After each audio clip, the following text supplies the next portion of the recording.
ಸ್ನೇಹಿತರೆ, ಮೀಡಿಯಾ ಮಾಸ್ಟರ್ಸ್ಗೆ ಸ್ವಾಗತ ಸುಸ್ವಾಗತ.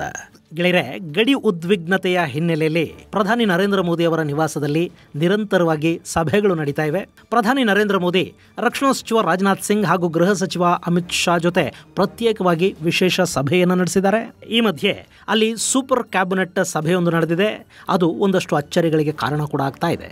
2019 ಬಾಲಾಕೋಟ್ ದಾಳಿ ನಡೆದ ಸಂದರ್ಭದ ನಂತರ ಈಗ ಮತ್ತೆ CCPA ಅಂದ್ರೆ cabinet committee on political affairs ನ ಸಭೆ ನಡೆದಿದೆ. ಈ CCPA ಸೂಪರ್ ಕ್ಯಾಬಿನೆಟ್ ಅಂತ ಕೂಡ ಕರೀತಾರೆ. ಅಲ್ಲಿ ಪಾಕಿಸ್ತಾನವನ್ನ ಸಂಪೂರ್ಣವಾಗಿ ಕಟ್ ಹಾಕೋದಕ್ಕೆ ಯಾವೆಲ್ಲ ಕ್ರಮಗಳನ್ನ ಕೈಗೊಳ್ಳಬೇಕು ಅನ್ನೋ ಬಗ್ಗೆ ಒಂದಷ್ಟು ಮಾತುಕತೆಗಳು, ಚರ್ಚೆಗಳು ನಡೆದಿವೆ. ಹಾಗೆ ಭಾರತೀಯ ಸೇನೆ, ವಾಯುಪಡೆ ಹಾಗೂ ನೌಕಾದಳಗಳಿಗೆ ಯಾವ ಲಾಜಿಸ್ಟಿಕ್ಸ್ ನ ಕೊರತೆಯೂ ಉಂಟಾಗದ ಹಾಗೆ ನೋಡಿಕೊಳ್ಳೋದಕ್ಕೆ ಕೂಡ ಆ ಸಭೆಯಲ್ಲಿ ಒಂದಷ್ಟು ನಿರ್ಣಯಗಳನ್ನ ಕೈಗೊಳ್ಳಲಾಗಿದೆ. ಇದರ ಜೊತೆಗೆ NSAB ಅಂದ್ರೆ ನ್ಯಾಷನಲ್ ಸೆಕ್ಯೂರಿಟಿ ಅಡ್ವೈಸರಿ ಬೋರ್ಡ್ ಅಲ್ಲಿ ಒಂದಷ್ಟು ಬದಲಾವಣೆಗಳನ್ನ ಮಾಡಲಾಗಿದೆ.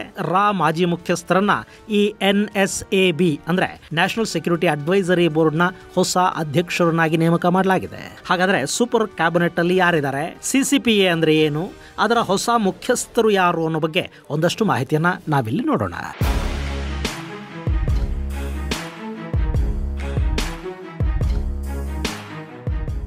ಗೆಳೆಯರೆ, ಕಳೆದ ಒಂದು ವಾರದಿಂದ ದೆಹಲಿಯಲ್ಲಿ ಸಾಕಷ್ಟು ಬೆಳವಣಿಗೆಗಳು ನಡೀತಾ ಇವೆ. ಹಾಗೆ ಗಡಿ ಕೂಡ ದಿನೇ ದಿನೇ ಉದ್ವಿಗ್ನಗೊಳ್ಳುತ್ತಾ ಹೋಗ್ತಾ ಇದೆ. LOCಯಲ್ಲಿ ಭಾರತ ಮತ್ತು ಪಾಕಿಸ್ತಾನಗಳ ನಡುವೆ ನಿರಂತರವಾಗಿ ಫೈರಿಂಗ್ ನಡೀತಾ ಇದೆ. ಭಾರತೀಯ ಯೋಧರು ಪಾಕ್ ಪಡೆಗಳು ನಡೆಸ್ತಾ ಇರುವ ಅಪ್ರಚೋದಿತ ಗುಂಡಿನ ದಾಳಿಗೆ ಮತ್ತು ಸೀಸ್ ಫೈರ್ ಉಲ್ಲಂಘನೆಗೆ ತಕ್ಕ ಪ್ರತ್ಯುತ್ತರವನ್ನು ಕೊಡ್ತಾ ಇದ್ದಾರೆ. ಒಂದಷ್ಟು ಕಡೆಗಳಲ್ಲಿ LOCಯ ಮುಂಚೂಣಿ ಪೋಸ್ಟ್ಗಳನ್ನು ಖಾಲಿ ಮಾಡಿಕೊಂಡು ಪಾಕಿಸ್ತಾನಿ ರೇಂಜರ್ಸ್ ಓಡಿ ಹೋಗ್ತಾ ಇದ್ದಾರೆ ಅನ್ನೋ ಸುದ್ದಿಗಳು ಬರ್ತಾ ಇವೆ. ಹಾಗಂತ ಪಾಕಿಸ್ತಾನ ಸಂಪೂರ್ಣವಾಗಿ ಹಿಂದಕ್ಕೆ ಸರಿತಿದೆ ಅಂತಲ್ಲ. ಪಾಕಿಸ್ತಾನ ಕೂಡ ವಾಯುಪಡೆ ಹಾಗೂ ನೌಕಾಪಡೆಗಳನ್ನ ಸನ್ನದ್ಧ ಸ್ಥಿತಿಯಲ್ಲಿ ಇಟ್ಕೊಳ್ಳೋ ಪ್ರಯತ್ನವನ್ನು ಮಾಡ್ತಾ ಇದೆ. ಒಂದಷ್ಟು ಎಕ್ಸರ್ಸೈಸ್ಗಳನ್ನ ಅವರು ಮಾಡ್ಕೋತಾ ಇದ್ದಾರೆ. ಜೊತೆಗೆ ರಡಾರ್ಗಳನ್ನ, ಏರ್ ಡಿಫೆನ್ಸ್ ಸಿಸ್ಟಮ್ ಅನ್ನ ಗಡಿಗೆ ತಗೊಂಡು ಬಂದು ನಿಲ್ಲಿಸಿದ್ದಾರೆ. ಹಾಗೆ ಇಸ್ಲಾಮಾಬಾದ್ ಹಾಗೂ ಲಾಹೋರ್ಗಳ ಮೇಲೆ ಭಾರತ ವಾಯುದಾಳಿಗಳನ್ನ ನಡೆಸುವ ಮತ್ತು ಲಾಹೋರ್ ಅನ್ನ ಆಕ್ರಮಿಸಿಕೊಂಡು ಬಿಟ್ಟಿತು ಅನ್ನೋ ಥರದ ಭಯ ಪಾಕಿಸ್ತಾನವನ್ನು ಈಗಾಗಲೇ ಕಾಡೋದಕ್ಕೆ ಶುರು ಮಾಡಿದೆ. ಇಲ್ಲಿ ಭಾರತದ ಮುಂದಿನ ನಡೆಗಳೇನು ಅನ್ನೋದು ಅರ್ಥವಾಗದೆ ಪಾಕ್ ಕಂಗಾಲಾಗಿದೆ. ಅವರು ಏನು ಮಾಡ್ತಾರೋ ಅನ್ನೋ ಆತಂಕದಲ್ಲೇ ಒಂದಷ್ಟು ಎಡವಟ್ಟುಗಳನ್ನು ಮಾಡ್ಕೋತಾ ಇದೆ. ಒಂದಷ್ಟು ಎಚ್ಚರಿಕೆಯ ಕ್ರಮಗಳನ್ನು ಕೈಗೊಳ್ಳೋ ಪ್ರಯತ್ನವನ್ನು ಕೂಡ ಮಾಡ್ತಾ ಇದೆ. ಈ ಹಂತದಲ್ಲಿ ಇಸ್ಲಾಮಾಬಾದ್ ಹಾಗೂ ಲಾಹೋರ್ಗಳ ಮೇಲೆ ಯಾವುದೇ ವಿಮಾನ ಹಾರಾಟಗಳನ್ನು ನಿರ್ಬಂಧಿಸಲಾಗಿದೆ ಮತ್ತು ಈ ನಗರಗಳ ವಾಯು ಪ್ರದೇಶವನ್ನ ನೋ ಫ್ಲೈ ಝೋನ್ ಅಂತ ಪಾಕಿಸ್ತಾನ ಘೋಷಣೆ ಮಾಡಿದೆ. ಇನ್ನು ಇದೆಲ್ಲದರ ನಡುವೆ ಭಾರತ ಕೂಡ ಅಚ್ಚರಿಯ ದಾಳಿಯೊಂದಕ್ಕೆ ಎಲ್ಲ ಸಿದ್ಧತೆಗಳನ್ನು ಮಾಡಿಕೊಳ್ತಾ ಇದೆ. ಅಕಸ್ಮಾತ್ ಈ ಸಂಘರ್ಷ ಹೆಚ್ಚು ದಿನಗಳ ಕಾಲ ಮುಂದುವರೆದ್ರೆ ಅದನ್ನು ನಿಭಾಯಿಸೋದಕ್ಕೆ ಬೇಕಾದ ವ್ಯವಸ್ಥೆಗಳನ್ನು ಕೂಡ ಭಾರತ ಸಿದ್ಧಗೊಳಿಸಿಕೊಳ್ಳೋ ಪ್ರಯತ್ನವನ್ನು ಮಾಡ್ತಾ ಇದೆ. ಅದರ ಭಾಗವಾಗಿ CCPA ಅಂದ್ರೆ cabinet committee on political affairs ನ ಸಭೆ ಕೂಡ ನಡೆದಿದೆ. ಗೆಳೆಯರೆ, ಈ ಪೊಲಿಟಿಕಲ್ ಅಫೇರ್ಸ್ ನ ಕ್ಯಾಬಿನೆಟ್ ಕಮಿಟಿ ಇದೆಯಲ್ಲ, CCPA, ಇದನ್ನ ಸೂಪರ್ ಕ್ಯಾಬಿನೆಟ್ ಅಂತ ಕೂಡ ಕರೀತಾರೆ. ಇದರಲ್ಲಿ ಸರ್ಕಾರದ ಅತ್ಯಂತ ಪ್ರಭಾವಿ ಖಾತೆಗಳ ಸಚಿವರಿರ್ತಾರೆ. ಪ್ರಧಾನಿ ನರೇಂದ್ರ ಮೋದಿ, ರಕ್ಷಣಾ ಸಚಿವ ರಾಜನಾಥ್ ಸಿಂಗ್, ಗೃಹ ಸಚಿವ ಅಮಿತ್ ಶಾ, ಹಣಕಾಸು ಸಚಿವೆ ನಿರ್ಮಲಾ ಸೀತಾರಾಮನ್, ರಸ್ತೆ ಮತ್ತು ಹೆದ್ದಾರಿಗಳ ಸಚಿವ ನಿತಿನ್ ಗಡ್ಕರಿ, ವಿಮಾನಯಾನ ಸಚಿವ ರಾಮ್ ಮೋಹನ್ ನಾಯ್ಡು, ಸಂಸದೀಯ ವ್ಯವಹಾರಗಳ ಸಚಿವ ಕಿರಣ್ ರಿಜಿಜು, ವಾಣಿಜ್ಯ ಮತ್ತು ವ್ಯವಹಾರಗಳ ಸಚಿವ ಪಿಯೂಷ್ ಗೋಯಲ್, ಜಲ ಸಾರಿಗೆ ಸಚಿವ ಸೋನಾವಾಲ್ ಹಾಗೂ ಭೂಪೇಂದ್ರ ಯಾದವ್ ಈ CCPA ಭಾಗವಾಗಿದ್ದಾರೆ. 2019 ಬಾಲಾಕೋಟ್ ದಾಳಿಯ ಸಂದರ್ಭದಲ್ಲಿ ನಡೆದಿದ್ದ CCPA ಸಭೆ ಈಗ ಮತ್ತೆ ಪಾಕ್ ಜೊತೆಗಿನ ಸಂಘರ್ಷದ ಕಾರಣದಿಂದ ನಡೀತಾ ಇದೆ ಮತ್ತು ಮುಂದಿನ ದಿನಗಳಲ್ಲಿ ಅಕಸ್ಮಾತ್ ಯುದ್ಧ ಸದೃಶ ವಾತಾವರಣ ನಿರ್ಮಾಣ ಆದರೆ ಗಡಿಯಲ್ಲಿ ಮತ್ತು ದೇಶದ ಒಳಗೆ ಯಾವುದೇ ಕೊರತೆ ಉಂಟಾಗದಂತೆ ಯಾವೆಲ್ಲ ಎಚ್ಚರಿಕೆಯ ಕ್ರಮಗಳನ್ನು ಕೈಗೊಳ್ಳಬೇಕಾಗತ್ತೆ ಅನ್ನೋದನ್ನ ಈ CCPA ಸದಸ್ಯರು ನಿರ್ಧಾರ ಮಾಡ್ತಾರೆ ಮತ್ತು ಆ ಜವಾಬ್ದಾರಿಯನ್ನು ಅವರು ಹೊತ್ಕೋತಾರೆ.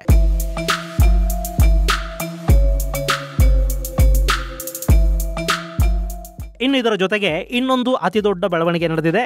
NSAB ಅಂದ್ರೆ ನ್ಯಾಷನಲ್ ಸೆಕ್ಯೂರಿಟಿ ಅಡ್ವೈಸರಿ ಬೋರ್ಡ್ಗೆ ಹೊಸ ಅಧ್ಯಕ್ಷರನ್ನ ನೇಮಕ ಮಾಡಲಾಗಿದೆ. ಗೆಳೆಯರೆ, ನಮಗೆ NSA ಅಂದ್ರೆ national security adviser Ajit Doval ಅವರು ಗೊತ್ತಿದ್ದಾರೆ. ಆದರೆ ಈ ನ್ಯಾಷನಲ್ ಸೆಕ್ಯೂರಿಟಿ ಅಡ್ವೈಸರಿ ಬೋರ್ಡ್ ಅಂದ್ರೆ ಏನು, ಇದು ಮಾಡೋ ಕೆಲಸ ಏನು, ಭಾರತ ಆಂತರಿಕವಾಗಿ ಮತ್ತು ಬಾಹ್ಯ ಶಕ್ತಿಗಳಿಂದ ಎದುರಿಸುವ ಆತಂಕಗಳ ನಿವಾರಣೆಗೆ ಮತ್ತು ಆ ನಿಟ್ಟಲ್ಲಿ ಕೈಗೊಳ್ಳಬೇಕಾದ ಕ್ರಮಗಳ ಬಗ್ಗೆ ಸರ್ಕಾರಕ್ಕೆ ಮತ್ತು NSA ಅಂದ್ರೆ ಅಜಿತ್ ದೋವಲ್ ಅವರಿಗೆ ಸಲಹೆಗಳನ್ನು ಕೊಡೋದಕ್ಕೆ ಒಂದು ತಜ್ಞರ ಸಮಿತಿ ಇರುತ್ತೆ.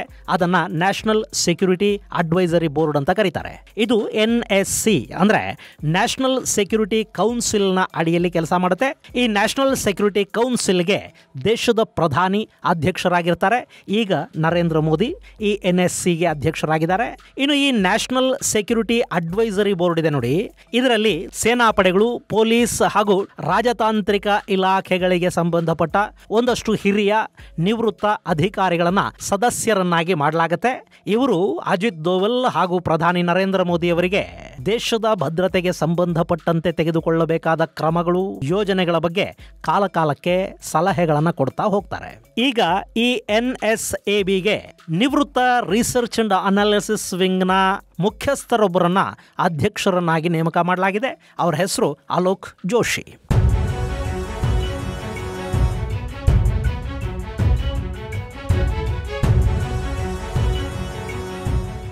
ಗೆಳೆಯರೆ, ಈ ಅಲೋಕ್ ಜೋಶಿ 1976ರ ಬ್ಯಾಚ್ನ IPS ಅಧಿಕಾರಿಯಾಗಿದ್ದವರು. ಹರಿಯಾಣದಿಂದ ತಮ್ಮ ಸೇವಾ ವೃತ್ತಿಯನ್ನು ಆರಂಭ ಮಾಡ್ತಾರೆ. ಆ ಬಳಿಕ ಅಂದರೆ 2005ರಲ್ಲಿ ಜೋಶಿ ಇಂಟೆಲಿಜೆನ್ಸ್ ಬ್ಯೂರೋದ ಜಾಯಿಂಟ್ ಡೈರೆಕ್ಟರ್ ಆಗಿ ಅಧಿಕಾರವನ್ನು ವಹಿಸಿಕೊಳ್ತಾರೆ. ಇಲ್ಲಿ ಇಂಟೆಲಿಜೆನ್ಸ್ ಬ್ಯೂರೋ ಅಂದ್ರೆ ರಾ ಅಲ್ಲ, ಇದು ಆಂತರಿಕ ಬೇಹುಗಾರಿಕಾ ವಿಭಾಗ. ಅಂದ್ರೆ ಭಾರತದ ಒಳಗೆ ಭಾರತದ ವಿರುದ್ಧ ನಡೆಯಬಹುದಾದ ಸಂಭಾವ್ಯ ಸಂಚಗಳ ಬಗ್ಗೆ ಮಾಹಿತಿಯನ್ನ ಸಂಗ್ರಹಿಸುವ ವಿಭಾಗ ಇದು. ಅದರ ಮುಖ್ಯಸ್ಥರಾಗಿ ಜೋಶಿ 2005ರಲ್ಲಿ ನೇಮಕಗೊಳ್ತಾರೆ. ಆ ನಂತರ 2010ರಲ್ಲಿ ಜೋಶಿ ಅವರನ್ನ ರಾ ಅಂದ್ರೆ ರಿಸರ್ಚ್ ಅಂಡ್ ಅನಾಲಿಸಿಸ್ ವಿಂಗ್ನ ಸ್ಪೆಷಲ್ ಸೆಕ್ರೆಟರಿಯಾಗಿ ನೇಮಕ ಮಾಡಲಾಗುತ್ತೆ. 2012ರಲ್ಲಿ ಅವರು ರಾ ಮುಖ್ಯಸ್ಥರಾಗಿ ಕೂಡ ನೇಮಕಗೊಳ್ತಾರೆ. ಈ ಸಂದರ್ಭದಲ್ಲಿ 1977ರ ಬ್ಯಾಚ್ನ ಮತ್ತೊಬ್ಬ IPS ಅಧಿಕಾರಿ ಅಮಿತಾಬ್ ಮಾಥುರ್ ಕೂಡ ಜೋಶಿ ಅವರ ಜೊತೆ ರೇಸಲ್ಲಿದ್ರು. ಆದರೆ ಸೇವಾ ಹಿರಿತನ ಮತ್ತು ಅನುಭವದ ಕಾರಣಕ್ಕೆ ಜೋಶಿ ಅವರನ್ನ ಅವತ್ತಿನ UPA ಸರ್ಕಾರ ರಾ ಮುಖ್ಯಸ್ಥರನ್ನಾಗಿ ನೇಮಕ ಮಾಡಿತು. ಮೂಲತಃ ಉತ್ತರ ಪ್ರದೇಶದವರಾದ ಅಲೋಕ್ ಜೋಶಿ ಜವಾಹರ್ಲಾಲ್ ನೆಹರು ಯೂನಿವರ್ಸಿಟಿಯಿಂದ ಪದವಿಯನ್ನು ಪಡ್ಕೊಂಡಿದ್ದಾರೆ. ಈಗ ಅವರು ನಿವೃತ್ತರಾಗಿದ್ದಾರೆ. ಆದರೆ ಪಾಕಿಸ್ತಾನದ ವಿಷಯದಲ್ಲಿ ಮತ್ತು ಭಾರತದ ಬಾಹ್ಯ ಹಾಗೂ ಆಂತರಿಕ ಭದ್ರತೆಗೆ ಸಂಬಂಧಪಟ್ಟ ಹಾಗೆ ಕೌಂಟರ್ ಟೆರರಿಸಂ ಅಲ್ಲಿ ಜೋಶಿ ಅವರಿಗೆ ವಿಶೇಷ ಪ್ರಾವೀಣ್ಯತೆ ಇದೆ. ಈ ವಿಭಾಗಗಳಲ್ಲವರು ಸಾಕಷ್ಟು ಅನುಭವವನ್ನು ಕೂಡ ಪಡ್ಕೊಂಡಿದ್ದಾರೆ. ರಾ ಮುಖ್ಯಸ್ಥರಾಗಿದ್ದ ಸಂದರ್ಭದಲ್ಲಿ ಪಾಕಿಸ್ತಾನಕ್ಕೆ ಸಂಬಂಧಪಟ್ಟ ಸಾಕಷ್ಟು ಕಾರ್ಯಾಚರಣೆಗಳನ್ನು ಕೂಡ ಜೋಶಿ ಅವರ ನೇತೃತ್ವದಲ್ಲಿ ನಡೆದಿವೆ. ಹೀಗಾಗಿ ಅತ್ಯಂತ ಅನುಭವಿ ಅನ್ನಿಸಿಕೊಂಡಿರುವ ಅಲೋಕ್ ಜೋಶಿ ಅವರನ್ನ ಈಗ NSABಗೆ ಹೊಸ ಅಧ್ಯಕ್ಷರನ್ನಾಗಿ ನೇಮಕ ಮಾಡಲಾಗಿದೆ. ಇನ್ನು ಇಲ್ಲಿ ಜೋಶಿ ಅವರ ಜೊತೆ ನಿವೃತ್ತ ಏರ್ ಮಾರ್ಷಲ್ PM ಸಿನ್ಹಾ ಇರ್ತಾರೆ. ಹಾಗೆ ನಿವೃತ್ತ ಲೆಫ್ಟಿನೆಂಟ್ ಜನರಲ್ AK ಸಿಂಗ್ ಕೂಡ ಇರ್ತಾರೆ. ಹಾಗೆ ರೇರ್ ಅಡ್ಮಿರಲ್ ಮಾಂಟಿ ಖನ್ನಾ ಇರ್ತಾರೆ. ಇನ್ನು ರಾಜೀವ್ ರಂಜನ್ ವರ್ಮಾ, ಮನಮೋಹನ್ ಸಿಂಗ್ ಅನ್ನೋ ಇಬ್ಬರು ನಿವೃತ್ತ IPS ಅಧಿಕಾರಿಗಳಿರ್ತಾರೆ. ಮತ್ತು B ವೆಂಕಟೇಶ್ ವರ್ಮಾ ಅನ್ನೋ ನಿವೃತ್ತ IFS ಅಧಿಕಾರಿ ಕೂಡ ಈ ತಂಡದಲ್ಲಿದ್ದಾರೆ. ಇದು ಒಟ್ಟು 7 ಮಂದಿಯ ತಂಡ.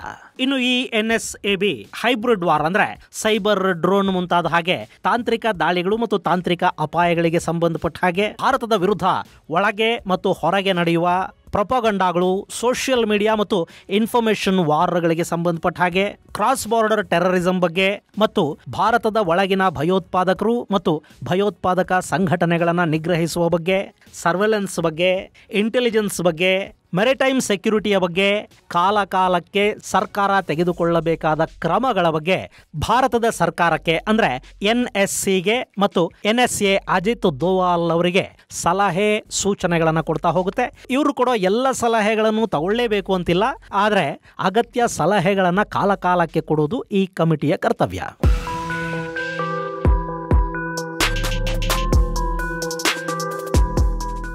ಇನ್ನು ಈ NSAB ಇದೆಯಲ್ಲ, ಇದರ ಸ್ಥಾಪನೆಯಾಗಿದ್ದು 1998ರಲ್ಲಿ. ಆಗ ಇದರ ಮೊದಲ ಮುಖ್ಯಸ್ಥರಾಗಿದ್ದವರು K ಸುಬ್ರಹ್ಮಣ್ಯಂ. ಈ ತಂಡ 2001ರಲ್ಲಿ ಭಾರತಕ್ಕಾಗಿ ಒಂದು ನ್ಯೂಕ್ಲಿಯರ್ ಡಾಕ್ಟ್ರಿನ್ ಅನ್ನ ಸಿದ್ಧ ಮಾಡಿಕೊಡುತ್ತೆ. ಅದರ ಪ್ರಕಾರ ಭಾರತ ತನ್ನ ರಕ್ಷಣೆಗಾಗಿ ಅಣ್ವಸ್ತ್ರಗಳನ್ನ ಹೇಗೆ ಬಳಸಬೇಕು, ಅವುಗಳನ್ನ ಎಲ್ಲೆಲ್ಲಿಡಬೇಕು, ಎಷ್ಟು ಅಣ್ವಸ್ತ್ರಗಳನ್ನ ಸನ್ನದ್ಧ ಸ್ಥಿತಿಯಲ್ಲಿ ಇಡಬೇಕು, ಎಷ್ಟು ಅಣ್ವಸ್ತ್ರ ಸಿಡಿತಲೆಗಳನ್ನ ಭಾರತ ಪ್ರತಿ ವರ್ಷ ಸಿದ್ಧಪಡಿಸಿಕೊಳ್ತಾ ಹೋಗಬೇಕು ಅನ್ನೋದ್ರ ಬಗ್ಗೆ ಸಮಗ್ರ ಚಿತ್ರಣವೊಂದನ್ನ ಸರ್ಕಾರಕ್ಕೆ ಕೊಡುವ ಕೆಲಸ ಮಾಡಿದ್ದು K ಸುಬ್ರಹ್ಮಣ್ಯಂ ಅವರ ತಂಡ.